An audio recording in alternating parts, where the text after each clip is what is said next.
All right, guys, happy Friday. I have a major scoop for you. This is going to be a fun Friday because it's regarding Taylor Swift and the Blake Lively lawsuit, which is just, I'm obsessed with it. I am so sorry. Basically, a protection order was filed and agreed to last night by all parties. They're just waiting for the judge to sign off on it. And I can tell you right now that depositions are coming. It is a fact, an absolute fact. Also, in the wildest, most pathetic, most dishonest, and cowardly response ever to the Becoming Brigitte series, President Emmanuel Macron and Brigitte Macron have their goons coming out and saying that they never received my letter back to them. My letter back to them with the 21 questions, which they replied to with the preservation order. Absolutely insane. What can I say other than Brigitte Macron has got some balls? Welcome back to Candace.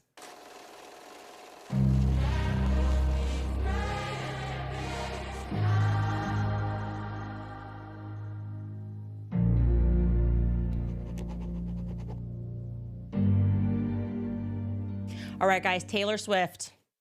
She is getting deposed. It is happening. It is happening. Everybody stay calm, okay? So yesterday, as I mentioned, yesterday evening, again at 11:02 p.m., I don't know why Blake Lively's team likes to file these things late in the day, knowing that I'm monitoring things and I can't stay up that late.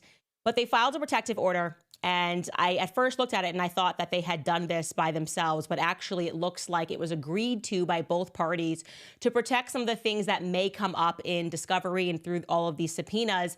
Now, my lawyer told me that this is actually pretty standard. My poor lawyer, who I call all the time asking questions about this case, and he tells me that I'm not a party to the case at all, but he's got to give me legal advice anyways. This is a pretty standard thing that happens in commercial cases, and it's really just a measure that's used to protect business interests. So I'm giving you guys a really bad analogy here, but let's say I'm in court and I'm fighting with Chase Bank about something, and all of this is obviously public, and we move together for the judge to seal certain aspects because we don't need those things to become public fodder. So maybe it's like my account statements. Like, why does the public need to know if I'm waking up every day and buying Starbucks coffee? Whatever it is, it's just irrelevant to the public. And so that's what they're doing. They're trying to say, okay, there might be some things that come out that are not relevant to the public, but the language here in this protection order I found to be very interesting. And at first it made me think instantly of Taylor Swift. So we're going to pull this up. I'm calling this like the Taylor Swift clause. In the protection order, it says the person producing any given discovery material may designate it as confidential or attorney's eyes only. Only such portion of such material, the public disclosure of which is either restricted by law or will cause harm to the business, commercial, financial, or personal interests of the producing person and or a third party, including high-profile individuals to whom a duty of confidentiality is owed. I don't know why they are I don't know why we owe these high-profile people confidentiality. And that consists of A, previously non-disclosed financial information, blah, blah, blah, blah, blah. Okay, you get it. So I'm thinking this means like we're not going to be able to read these Taylor Swift text messages. We're not going to be able to read, or they're going to like seal her deposition. Turns out I am completely wrong because I have it on very good authority that Taylor Swift is going to get subpoenaed and she is going to be deposed and she is up first. They want her first. They have heard the public pleas and essentially we're going to get it. We are finally going to get what we want. And this is a very, very, very big deal. And I'll tell you why. First and foremost, with my non-legal expertise, as I have said from the very beginning, smartest possible move for Justin Baldoni's team to make. I've said depose her. I wasn't sure they were going to do it because Brian Friedman was asked about it by Harvey Levin on TMZ, and he said, well, we don't know. We'll see which way this case goes. And I'm going, what do you mean you don't know? That would be like the very first thing I would do. I would depose Taylor Swift against Blake Lively because first and foremost, no matter how you feel about Taylor Swift, you have to recognize and respect the fact that she is a machine, okay? She is an absolute machine. She will do everything to protect her image. In other words, Blake and Ryan will wind up fighting a real dragon, okay? A real dragon that has an army of teenagers that are behind her. And it is my professional opinion that she was very much involved. She was involved in this circumstance, and that currently her team is lying to the public. I kept saying they are clearly lying to the public and trying to signal Justin Baldoni's team, like, look, we have nothing to do with this. We're not friends with her anymore. We don't even like her. We don't even know her. We can't believe she said this. They were running articles. She feels used. She feels abused. They claimed to TMZ in one article that she only met Justin once and it was briefly. And essentially she was startled because the meeting was supposed to be over at Blake's apartment. And then she arrived and Justin Baldoni was there. And then they painted this narrative like Taylor was just really nice. And because she thought this is Blake's boss and she was being really kind, had a brief discussion and never spoke to him again. And we just know objectively that that is not true, okay? We know objectively that is not true because both Blake Lively and Justin Baldoni, despite this contentious fight, have agreed on the fact that Taylor Swift was involved in this film, okay? They just have agreed on that without knowing that this fight was coming when everything was all good in the hood and Blake Lively was using her name. So I'm gonna jog your memory just so you understand how many points she's involved in, how many times she could be subject to having to answer questions about maybe giving text messages pertaining to, first and foremost, the casting of young Lily Bloom, otherwise known as the actress Isabella Ferrer. Remember, she said this on the red carpet premiere. Did I hear that Taylor may have had some influence in getting Yes, she did. Yeah, I know. I don't even know if I'm meant to be saying it, but I'm saying it. Yeah, she was a helpful part of the process of the audition, which I found out later after I got it, and that rocked my world. Yeah. I have no words. And Justin Baldoni confirmed this in an interview. He said that this happened, but listen to his language, okay? Because it sounds like he's maybe seen Taylor Swift more than at that one time at the apartment in which she was, quote unquote, startled and never spoke to him again, according to the PR teams. Take a listen. She told me Taylor Swift helped her get the role, like signed off on her audition tape. I had brought in, I was casting, and I had actually brought in and showed her casting tape to Blake and Taylor, and they were both like, "Yes, her." And that's a true story. But she just blew me away. She just blew me away in the audition. Okay, so he showed the casting tape. Did all that happen in a couple of minutes? Are we supposed to believe that happened in a couple of minutes at the apartment when she apparently just said, "Hi, bye, nice to meet you, boss"? He then said, "Oh, let me show you the casting tapes for Lily Bloom." More going on there, okay? They're lying to the public. And again, this is because Tree is trying to protect her client. The right thing to do, by the way. That is the job of a PR person, which is try to signal to the public that she wants nothing to do with it so that she doesn't have to get pulled into this. Now, we should also be reminded that Taylor Swift also allegedly got the lead composer on the film, Brian Tyler, fired, and the guy under him, allegedly for personal reasons. We were told by this anonymous Reddit post, which came out way before any of this broke in the public, and no one believed the person at the time. And yet everything this person has said has now fact-checked true. So they were alleging that Taylor Swift came in there and was like, if you want to use my song, My Tears Ricochet, which they did, again, showing that she was very involved in this film, then you can't have these guys as the composers. And we saw that whereas Brian Taylor is friends with Justin Baldoni, and he's worked with him in the past, and that he had written a score for this movie, for whatever reason, his music was not used. So where there's smoke, there is fire. And they have not explicitly denied that, despite the fact that all of the podcasters and TikTokers are speaking about that. There has not been this denial from Taylor Swift's camp. Then there's this, okay? We went over how odd the It Ends With Us credits were.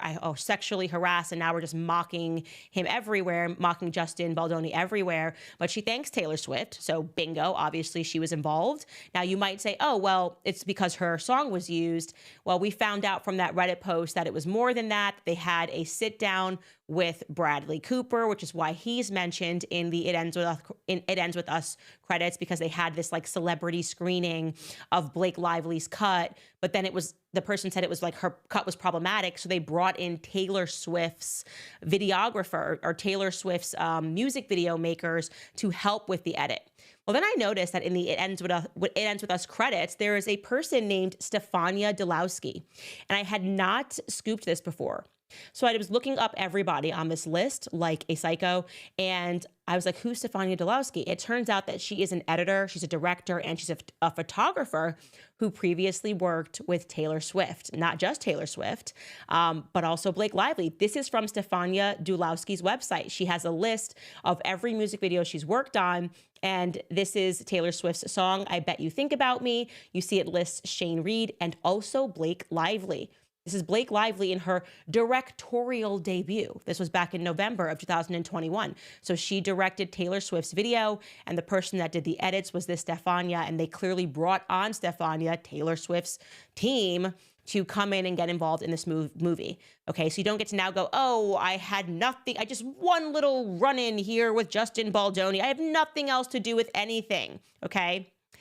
Then you have the fact that Blake Lively herself admitted during an August 2024 panel, they're doing all of these promos. They're on the promotional tour, and they did this stop, I guess, really to appeal to influencers and speak about the movie. And she just flat out spells out the fact that Taylor Swift was involved every step of the way with this film. Take a listen. Was it exciting? Did you have to make some calls? There were a lot of calls made for a lot of songs in this movie. Honestly, like this movie, I think that like when you see it, it feels like a big, beautiful summer movie, but like we didn't have any budget. So there were a lot of favors and a lot of begging and Were your knees for Taylor? I mean, honestly, she was with me on this experience the whole time, all throughout it. So like she really lived this with me. Yeah, she was, she's a person who shows up for you, and I'm so grateful to have that love and that support. But yeah, there were other people too that I had to call and beg, and people that said no. But I don't know what that means. So if somebody has a dictionary, I would love to find the definition of that. It's so confusing to me. It's really interesting when you consider really the thrust of this lawsuit, and you can only imagine the things that she's allowed to say. If Justin had ever said that, if he was like, I don't take no for an answer, or can somebody show me what it looks like in a dictionary? I don't listen when I'm told no. They would have made a big stink about it, particularly in their filings. But all of that's believable, by the way. So she's just saying right there, Taylor Swift's been involved since the beginning, every step of the way, more than just the song that she gave us. It's believable because, as I pointed out, we have been so focused on that text message about the dragons and Khaleesi because it's wacky and it's weird and it's crazy and it's unstable. But what's also compelling is that the very first time that Ryan Reynolds and Justin Baldoni speak via text message, when they first are introduced to each other, Ryan Reynolds immediately name drops Taylor Swift. Okay, she's the only person they're blurring out in this lawsuit. So I'm going to remind you of this. This is important.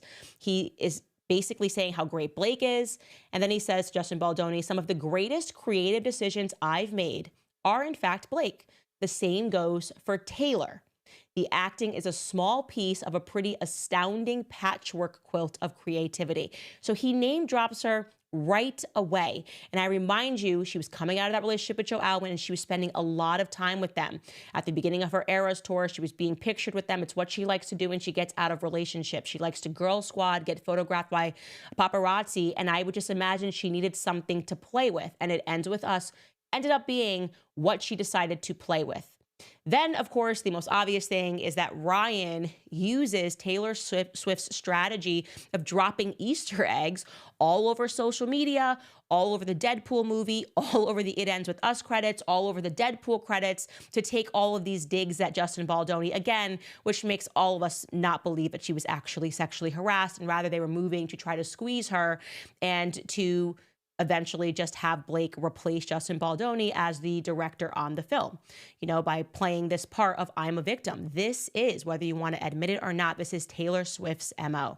So she is screwed. She's up first on their people to depose, and we are going to be able to read that deposition, because there's nothing proprietary there. We don't need her accounts, and you can't say, well, I don't want to be deposed because I'm Taylor Swift, and there might be something in there that shows that I'm a liar. You can't do that. This is a PR crisis for Taylor Swift.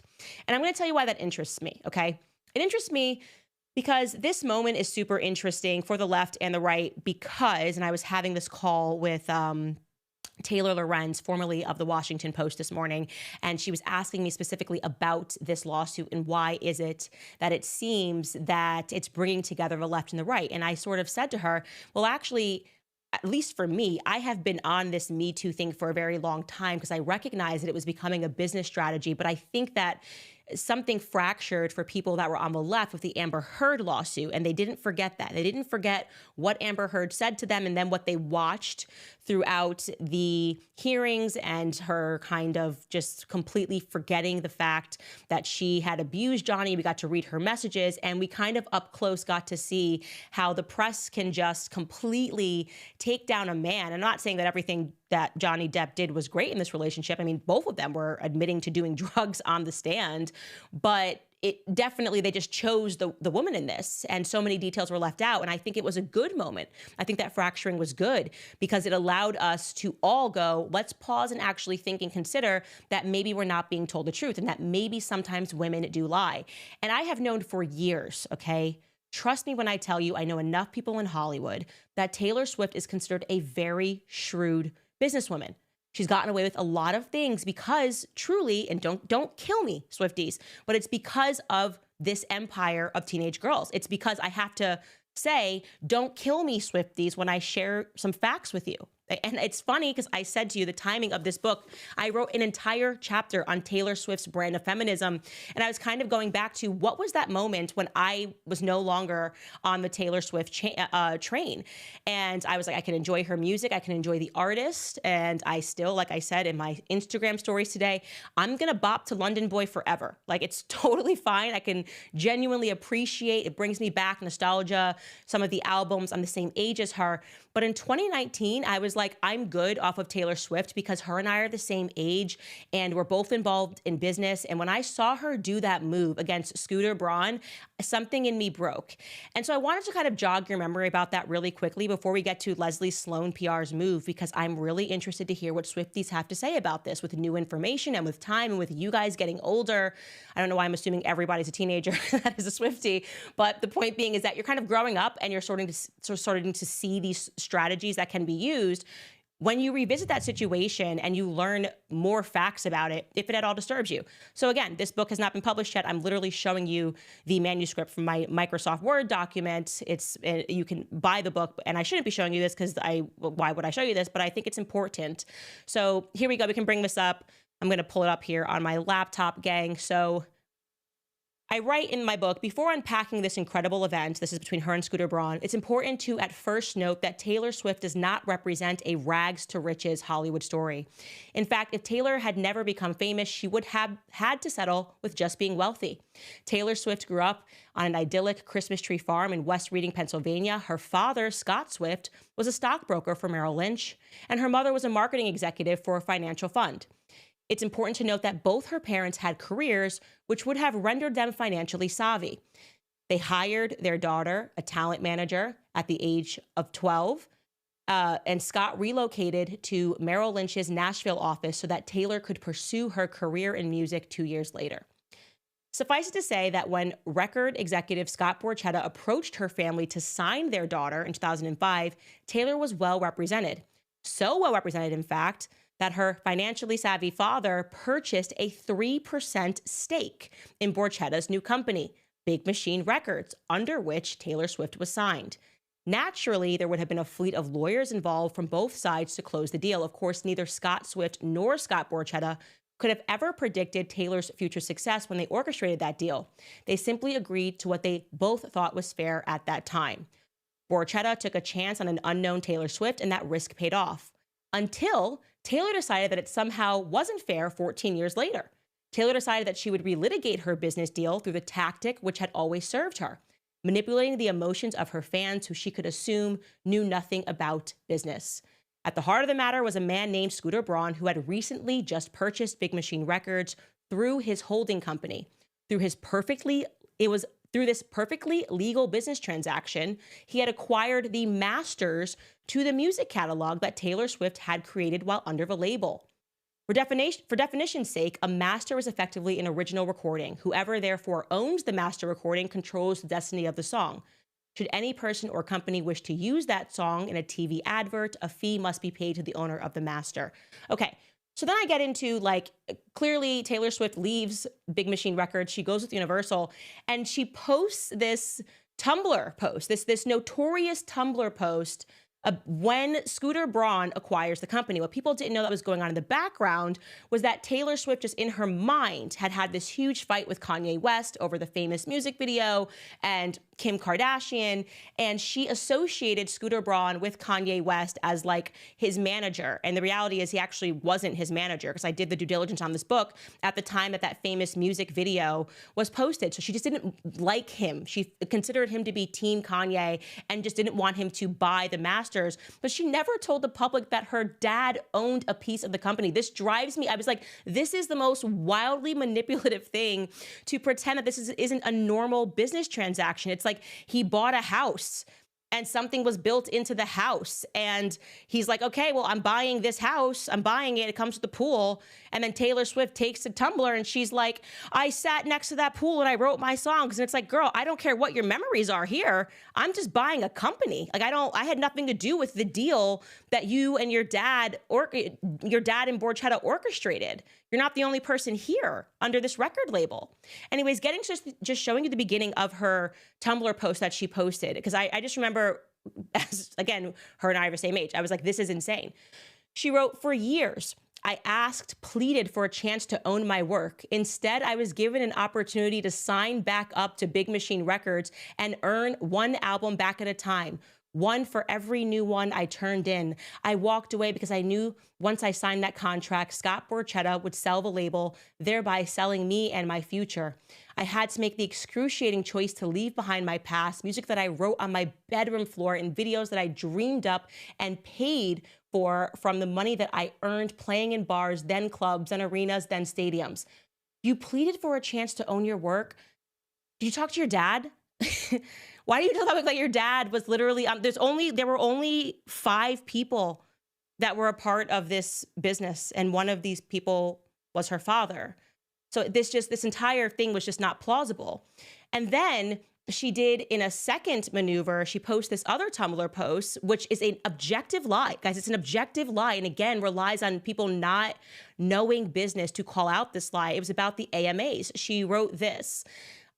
Guys, it's been announced recently that the American Music Awards will be honoring me with the Artist of the Decade Award at this year's ceremony. I've been planning to perform a medley of my hits through the decade on the show. Scott Borchetta and Scooter Braun have now said that I'm not allowed to perform my old songs on television because they claim that would be re-recording my music before I'm allowed to next year.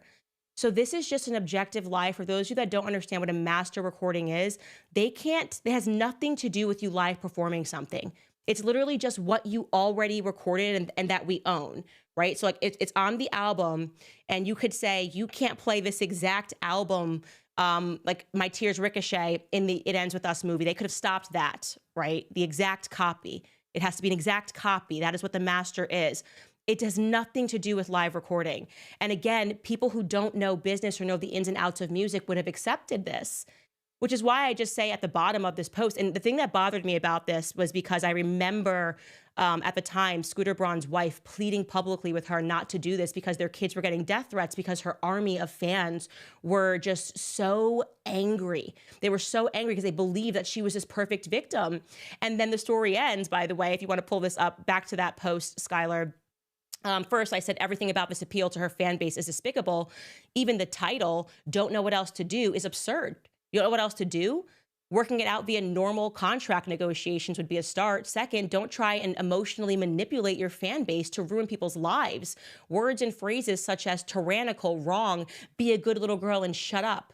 The entire appeal was just like, help me, I don't know what to do. Not like I'm a billionaire and I have access to the most powerful marketing team in the world. And yeah, it sucks, by the way. I can, to some extent, I would have agreed with her if she had done it on more honest terms and said, like, you know, when you're a young artist and you sign, and she just said, like, you know, obviously my dad had control, I didn't, and you're kind of would have done things differently, and you realize how hard you're working, and you feel like, you know, your celebrity has outgrown that contract. It's really frustrating. That would have been cool. Like that would have been the cool adult thing to do rather than to pretend like you were a total victim. And the story ends and it never got told. Her dad got paid $15 million like when they got sold. And then a couple of months later, Scooter Braun resold it because it was just a normal business transaction. And it was more about her hatred of Kanye West at that time. And from that moment on in 2009, I just saw her for this, like kind of saw this maneuver of if you can control the press, if you can control the narrative, then you can take down people and you can get what you want. And the craziest part of the story is actually the fact that Taylor Swift now makes double the money. So then she recorded everything. Her fans were behind her, like, you re-record your stuff and we'll buy that. And she never told her fans, but I still own the percentage of what my dad orchestrated at the beginning. So she's making money both ways. It actually was an incredibly financially savvy, and I will say actually a brilliant Machiavellian scheme to magnify her money, magnify her ownership while keeping her young fan base kind of emotionally swayed. And I felt that it was so wrong. And so when I look at this situation with what's happening with Blake, and she's doing kind of that same maneuver of saying like, I've been used, I really just don't buy it. And I'm tired of it. I'm like exhausted with that narrative that she's used every single time. And she's going to be 36 this year. Okay. You're smart. You are capable. You have done things in your life that are wrong. Okay. Relationship wise, business relationship wise. And you can't keep doing this because you've done a good job of kind of curating your brand as a helpless little girl. It's just wrong. Okay. And so what I can expect, and this is what I'm guessing this here, is that they are now done with Blake Lively. I think that that's real. I don't think that this is fake anymore. And this might be the reason that Blake Lively and Ryan Reynolds fold, because what matters to them in their narcissistic world is the friendship with Taylor Swift. That's the only thing that can actually impact them. They like that access to power. They like being able to tell people like Taylor Swift is our friend, she's our dragon. And if they think that that's going to be removed from their lives, then they might go, okay, I don't want to do this lawsuit. Let's issue a statement and let's settle this thing. That is my, again, that is totally my own prognostication. Who knows? But my guess is going to be, because I've seen her move, she's shutting down this friendship ASAP because she doesn't want people to have access to those messages. And I don't think it's going to be a nice girl. I don't think you're going to get a sweet girl who would have never done this to Justin Baldoni. I think the public is going to be very, very surprised when they meet the very media savvy, very capable, very business savvy Taylor Swift. That's my point. Now that's Tree, by the way, with the red hair. And listen, I respect them both. They've killed it. They've killed her brand. They've killed stories. They've persuaded the masses. And like I said, no matter what happens, I'm still bopping London Boy. It's a great song. And there's some more songs too that my daughter likes off of the Lover album. I'll probably be at her concert. I'll just be like, listen, I don't believe anything you're saying, but like Lover's a good album. You know what I'm saying? In other news, by the way, Leslie Sloan PR, and I forgot to bring up the chart for you, but just to remind you, Leslie Sloan PR is the PR firm that reps Blake and Ryan Reynolds, and they have repped them for years, like close to a decade, okay? And their attorney, who is Sigrid McCauley, the one that represented Epstein's victims, the one that made a fool of herself in the hearing by just trying to use a girl power strategy. They should not be in this because they run an all-girl firm. What? Well, she's now filed a motion for them to be dismissed from Justin Baldoni's lawsuit. Plus, they want all of their attorney fees covered in what's known as an anti-SLAPP motion. Anti-SLAPP basically meaning that if you bring about a defamation lawsuit and there's no grounds for that lawsuit, then they can charge you the attorney fees. And so every state has different laws pertaining to anti-SLAPP. They're asking for their attorney fees to be covered. And their reason, in case you're wondering, in this filing, this again went in yesterday as well. They're saying, well, they opened this up by saying, well, Justin Baldoni once said that he believed women. I'm not kidding. They're doing the feminist thing. This has been their whole strategy. They wrote this quote, Justin Baldoni has spent years profiting off the feminist and #MeToo movements, peddling books, podcasts, TED Talks, and more, using slogans about believing survivors, ending victim blaming, and promoting informed consent. His conduct in this dispute is therefore sheer hypocrisy. Like, I'm just so shocked by this. Like, this is like, I'm a girl. He said things close to a decade ago that we should believe women when he was in a TEDx stage. And I said something and I want to be believed. So get me out of here. I don't want to be here anymore. It's crazy. And then we move from this like feminist strategy to this unbelievable dip in IQ altogether. This is a real statement from their filing.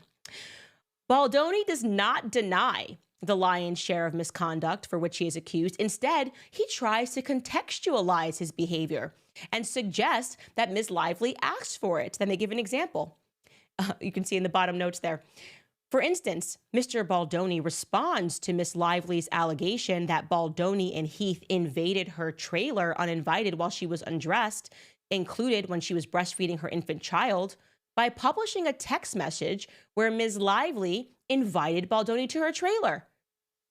Yeah, that's kind of some important context. What are you accusing him of? Providing the context that lets us know that she's lying? They're like, how dare he interrupt her narrative where she says that he barged into the trailer by then including a text message which proves that he was actually invited into the trailer. Like, what lawyer put this in here? That is truly just unwise. It's the nicest way I can say it. Like, whoever put this together is not a very intelligent lawyer. If that is your defense, how dare he contextualize our out of context statements? Yeah, that's kind of important to contextualize everything that you guys have said. And when they did that, it made the public understand that your clients are playing a very nasty game. Then they go on and they accuse him of, like, you know, predatory behavior. He and his team used every weapon in their arsenal, blame, to embarrass, and to silence. And then they go back to that initial CRD complaint of trying to put things out of context. They say their crisis PR manager who promised to, quote unquote, bury Miss Lively and, quote unquote, destroy her life. They have since debunked that so many times. This was the New York Times hook. We're going to bury her. We're going to destroy her. And then when you actually see the full context as presented by Brian Friedman, you realize this is a nasty game of PR, and they plucked and choose what they wanted to create their own narrative. Now, they also go on to say that they want to be dropped from this lawsuit because there's no evidence of extortion. They say that there is no evidence of defamation. And I'm going to tell you guys right away that I do not think that the judge is going to allow them to be dismissed, because it's just a really weak filing, first and foremost, that does nothing to make, if I'm the judge, make me think that they weren't involved in this. There's also going to be some limited discovery involved in that circumstance. And given the fact that Leslie Sloan PR, as I said, has represented Ryan and Blake for almost a decade, it's just not likely that it was not them that was shopping around those articles that we saw during the premiere time, when all these articles were premiering that were coming out about Justin Baldoni, saying the cast didn't like him and saying that Blake thought he was a creep. Remember this TMZ article? And they have a strong contact, Leslie Sloan PR at TMZ.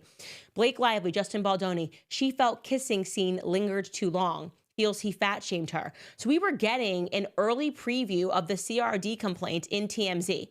Who would have dropped that in TMZ if not her own PR firm?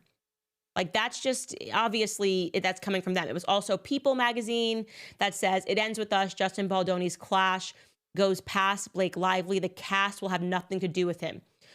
Who had access to the cast that would have dropped that in People magazine? They then go on, and I want to just blatantly call out the absolute BS on the claim that Leslie Sloan is saying that she did not get involved with her clients until August 8th. Okay, that's from the filing. She did not get involved until August 8th. Look at that. Completely crazy. Ms. Sloan did not speak to the press about Baldoni until August 8th, when she responded to a press inquiry about a story that Baldoni's team had planted days, if not weeks earlier. Maybe you didn't directly speak to the press, Leslie. Maybe you had one of your younger, junior people on the team speak to the press, but you are not going to make the public believe that you were not involved until August 8th. You would have been involved all year, okay? Both of your clients, Ryan and Blake, had movies. Again, relying on the public to not understand how PR works. We are obviously not going to accept that you didn't get involved until August 8th, but Deadpool had premiered the month earlier. It Ends With Us had premiered, August 3rd, or maybe on August 8th, and in the midst of an absolute firestorm. We're supposed to think like you just weren't speaking to them or dealing with the press at all, or your firm was not dealing with the press at all. LOL. It's also highly unlikely that they were not involved when Jennifer Abel's phone got taken away. Remember that Jennifer Abel was the one who left Stephanie Jones PR and then joined kind of the new PR and took Justin Baldoni with her. She got her phone taken away from Stephanie Jones. That was kind of the basis of a New York Times story, text messages that they forced her to hand over her phone, and then they found, and emails that were out of context. There's no chance that Ryan and Reynolds and Leslie Sloan did not speak before that. Now, I want to show you this before we move on from this, because I think this is insane. I think, and again, this is fully opinion, that Ryan Reynolds engaged this psychopath in trying to, once they had made the decision to go to the New York Times, which they had been threatening to do behind the scenes apparently, that he tried to essentially create an alibi for himself and for Leslie Sloan PR, because there's a very weird text message exchange that she drops. Allegedly, this text message that took place between her and Ryan Reynolds took place on August 13th. August 13th, okay? Let's pull it up. This is from the filing yesterday. Leslie says, "Hi, it's Les. Just checking in to tell you that I'm thinking about you, B, and the family. Hugs to all, XX." Ryan then says, "Thank you. This is the craziest thing I've ever witnessed in my life, but it will be resolved." Okay, let me tell you right away what is wrong with that message on August 13th. Why is she saying, "Hi, it's Les"? Who starts a text message with like that with anyone? She's already admitted in her filing, she's saying she got involved. She didn't speak to the press directly until August 9th. I don't even believe that. But you're telling me that this is after Kirsten Flaw's video had dropped. Everything's going insane. He's had Deadpool. You're starting a message with, "Hi, it's Les"? You don't have his number? You don't have Ryan Reynolds. He's been your client for a decade. You don't have his number? The only excuse for this would be you had a new number. You got a new number. In which case you would have started with, "Hey, it's Les' new number." And he probably would have checked to make sure it was in fact Les, to make sure it was a new number or something. But why does she start this text with, "Hi, it's Les"? Then they go on and they say this is another exchange that they had. And this is very weird. Again, Ryan's way too formal. I'm telling you right now, I have a PR person. You are the most informal with your PR person. My guy's Mitchell, and you're constantly in fire, especially when you're a firestorm. Like, they call you up, they're like, the New Yorker is running a piece saying that you're Adolf Hitler. You're not like, hi, it's Mitchell. I would like to, I'm like, what the heck, what's going on? This is crazy. We have to stop this. This is insane. This is not true. Watch this next message that's next to it that Ryan allegedly sent. They're using this as proof that they had nothing to do with the storm. On the right-hand side there, Ryan says in perfect language, now we know he's crazy, so this makes me uncomfortable. It's like serial killer vibes. "Thanks for sending. It's imperative we stay silent on everything and speak to nobody. As I mentioned in Denmark before Blake's premiere, to not talk to anyone about any of these attacks on Blake. Just making sure you haven't done that at any point, ? I think this is sweet," Bart said. I think this is sweet that Bart said this, but the only thing to do is to remain quiet for now. So they're introducing this as a message that Ryan sent, okay, in mid-August, to Leslie Sloan PR as proof that they had nothing to do with everything that was leaking. Pull that text back up, because no one texts like this. Don't forget that I also told you in Denmark back in August not to say anything. There's no record of that, so I'm creating it right here in this message. Do not talk to anyone about any of these attacks on Blake. Wink, wink. Hi, it's Les. Hey, Les, it's me, Ryan. Don't do the thing that we're definitely doing, but we need to now create a trail that says that we didn't do it. You feeling the same? You're definitely feeling the same, right? This is like, it's giving alibi. It is giving, we're making a decision to go crazy. He's trying to buy his company. And it's even crazier when you consider that he's saying, don't say anything after he's created the movie Deadpool, and he has said everything. Ryan has said everything that he could possibly say in the public sphere. Like, he is Petty Betty, okay? Petty Betty everywhere, all over the internet, on Deadpool in the credits. Now he's, hello, this is Ryan. Let's not do anything and be really mature.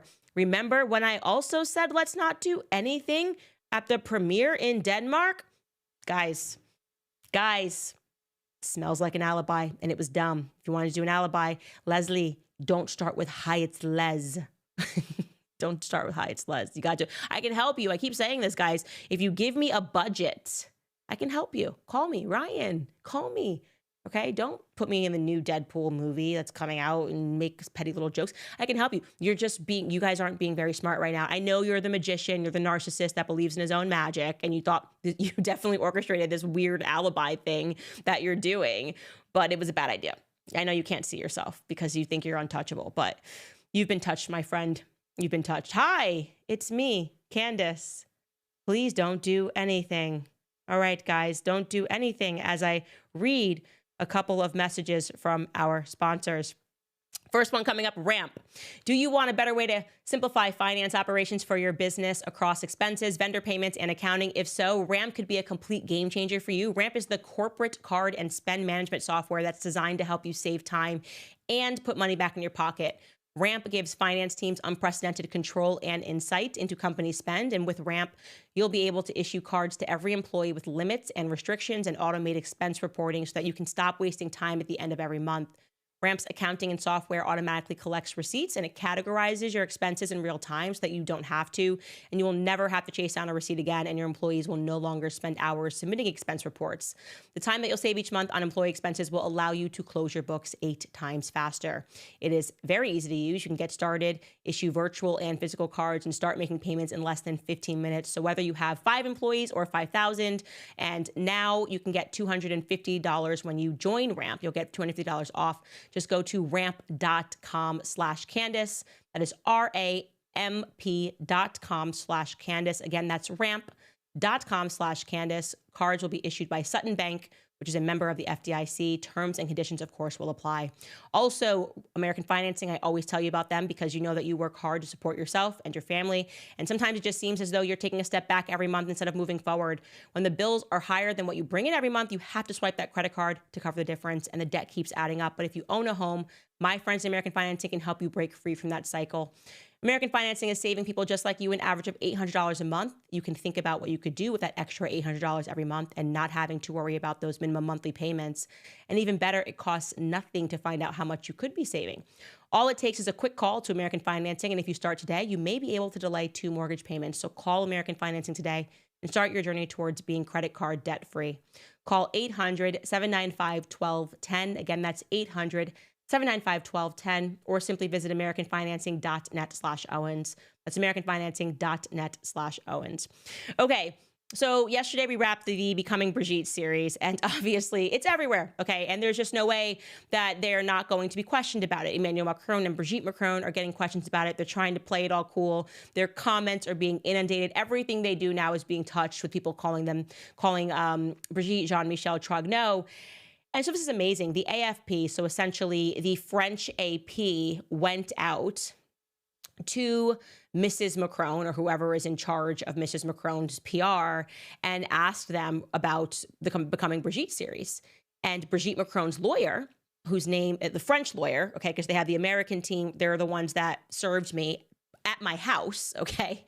They got us a letter, and then my legal team replied to them with 21 questions. And now their lawyer in France, a woman named Jean Anaki, she first confirmed, they asked, like, are these like excerpts that Candace showed on her show real? And they confirmed that the excerpts from the letters that I addressed on my show and published are, quote, indeed a reproduction of a letter from the American lawyer of the Macron couple. So they're admitting, yes, that was us. We sent the letter. He points out, however, I realize it's Jean, not Jean. It's a guy. The lawyer's name is Jean Inaki. He points out, however, that the list of questions allegedly sent by Candace Owens in return was never received by interested parties. What does that mean? Okay, then they go on to say, quote, Candace Owens' interventions are just unfounded statements to convince people who are already convinced by this delusional thesis, if there are still any, he insists. Scroll back up, like literally, what does that mean? What does the statement, it was not received by the interested party? It's like you're saying nothing there. Are you saying that Brigitte Macron and Emmanuel never received the 21 questions back? Because let me tell you something. That's a lie, my friends. That is a lie. And we know it's a lie. It's an insane lie. But listen, if you're lying about your entire gender, what's it to you to lie via your lawyer about receiving it? You made contact with me. We weren't trying to send letters and guess who your lawyer was. You admit, yes, the American law firm got the letter to me. Not only did we respond to you via email, okay, we gave you 21 questions, which we can pull up via email, but we then got a response from you. We got a response from you in the form of a preservation order that you sent us. And we went over that preservation order. We read the entire preservation order on our show to show people that you refused to answer the 21 questions. So are you now trying to pretend that your American law firm, a big American DC law firm, just went rogue? That they received a response? You spent money to write 100 pages to me, have it delivered to my home, and when they got a response, they just didn't tell you? They were like, no, we're not going to tell you what they are? If you are alleging that, can you explain also who's running your Twitter account? Because not only did I send you the letter, with the 21 questions, not only did you respond with the preservation order, but then I tweeted you the 21 questions. I said, we sent our reply to @Emmanuel Macron and Brigitte yesterday. We included specific questions for them to answer before we released our full investigative piece on Brigitte. Again, we were doing the right thing here. We said, if we get basic answers, did you give birth to 3 children? We'll put it in the series. We have no interest in lying. And look at the date on this. We did this before we started the series. Straightforward, yes or no questions. I look forward to a straightforward response. They did not answer these 21 questions on Twitter. I then tweeted again.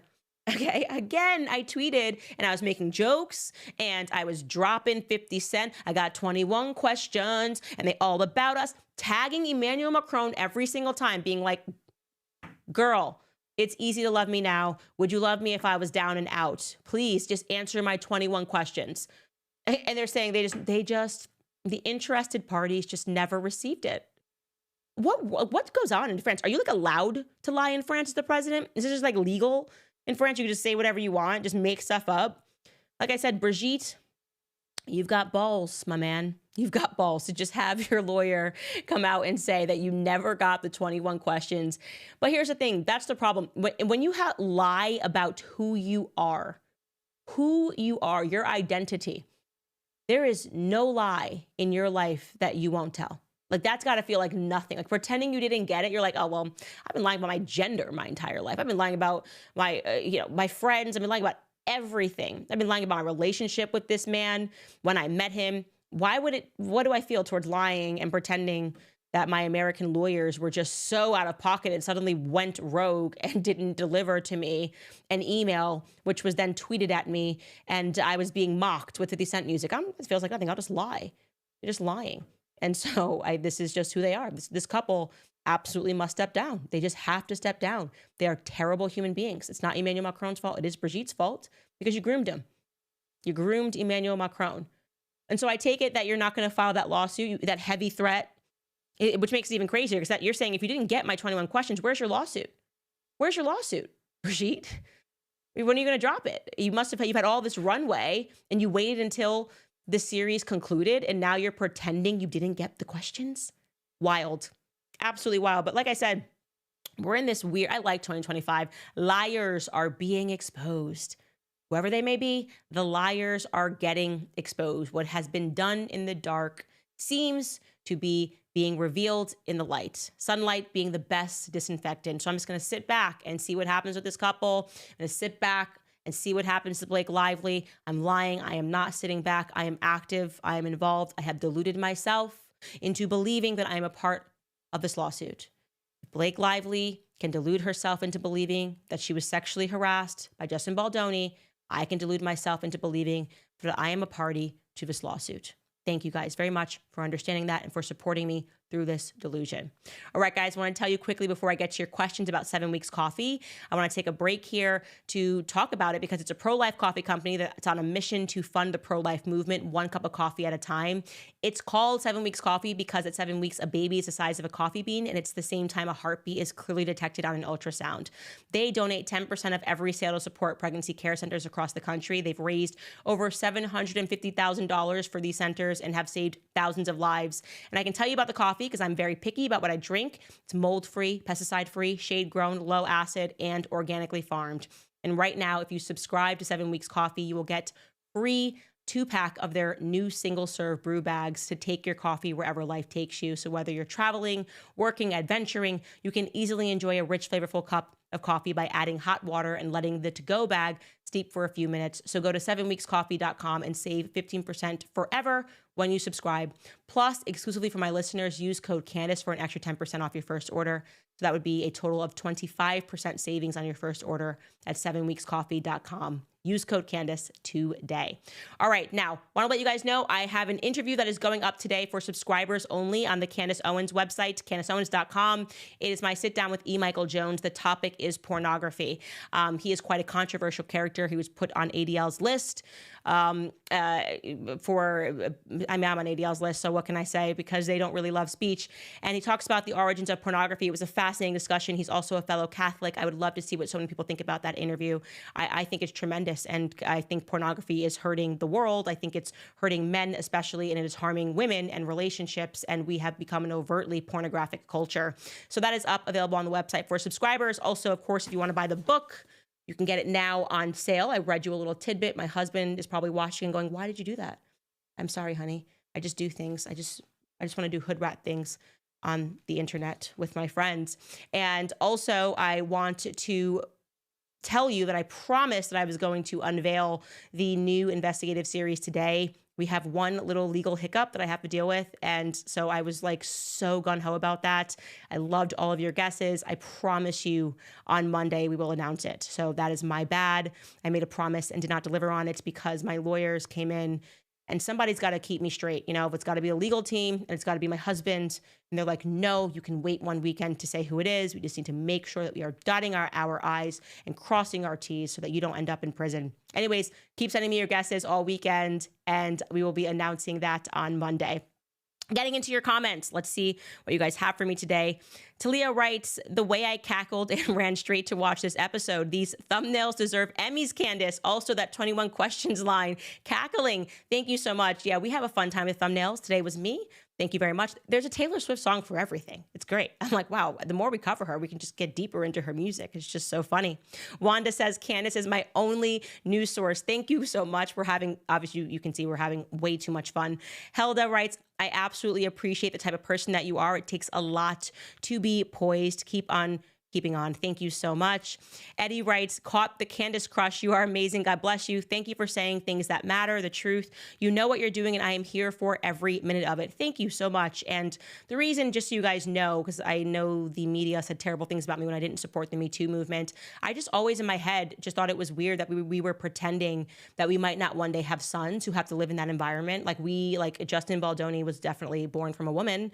And like, if you can imagine your son going through something like that, and it's because we've created an environment where we should just like believe women, that always scared me. And that was before I had any sons, and now I've got 3. So, you know, I am glad that I just said, listen, we should not believe women or men, but we should believe facts when they are presented. Both people are both sexes are capable of lying, obviously. Dahlia writes, "The roof scene had me squirming. Haha, you're a neurosurgeon bit. Pure cringe. And her outfits were absolutely hideous. Ryan probably forced Balaki to file the suit." I totally agree that Ryan was behind a lot, and those messages still make me nervous. Look at his face. He scares me. I can't explain it. I'm so afraid of Ryan. He's going to come for me. He's going to come for my whole life. Can't believe it. Ben writes, "Candace, please do an episode on Catholic emancipation in Ireland. The government failed to include it as a date to remember in 2029. In 1829, it gave Catholics basic human rights and led to our independence, but not a word on it." So that's actually very ironic because I just happened to watch Braveheart. I know that's not like obviously Ireland, but I watched Braveheart over the weekend and I just kind of got very fired up about Catholicism. And yes, okay, we have to do more episodes on Catholicism around the world and what's happening. And that will be definitely more in our longer pieces. So thanks for putting that on my radar. Sydney writes, Candace, I dipped my toes into your content with the Ye interview, but have gone fully into the deep end with the Brigitte series. The Blake versus Justin is my Roman Empire. Thank you for your hard work.